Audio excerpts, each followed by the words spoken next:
الشیطان الرجیم بسم اللہ الرحمن الرحیم۔ ناظرین کرام، آشنائی علم حدیث کا سلسلہ لے کر آپ کی خدمت میں حاضر ہوئے ہیں، کیونکہ جس طرح ہمارے نوجوان کرام، ہمارے مومنین حضرات دیگر علوم سے آشنائی اور واقفیت رکھتے ہیں، تو سوچا گیا کیوں نہ علم حدیث سے بھی آشنائی رکھی جائے، ان کی معلومات میں اضافہ کیا جائے۔ اس لیے آج کی گفتگو میں ہم بیان کریں گے کہ حدیث کسے کہا جاتا ہے، خبر کسے کہتے ہیں، اثر کسے کہتے ہیں۔ لغت میں دیکھا جائے تو حدیث کی معنی ہر نئی چیز کو حدیث کہا جاتا ہے۔ یہ حادث کی طرح سے ہے جو حادث قدیم کے مقابلے پر آتا ہے۔ علامہ ابن حجر عسقلانی نے تحریر فرمایا کہ نبی اکرم صلی اللہ علیہ وآلہ وسلم کی زبان سے دو چیزیں جاری ہوئیں، ایک قرآن اور دوسرا حدیث۔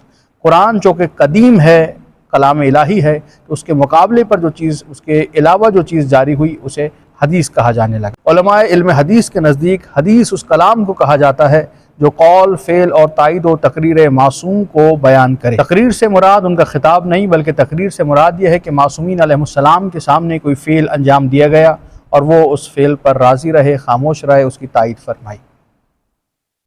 معصومین کا عمل، معصومین کا قول، فعل اور ان کی تائید خود سنت ہے، لیکن فعل اور تائید کو بیان کرنا حدیث کہلاتا ہے۔ اس کے علاوہ ہم گفتگو کریں گے کہ خبر کسے کہا جاتا ہے۔ لغت میں ہر بیان کی جانے والی ہر اطلاع دینے والی بات کو خبر کہا جاتا ہے۔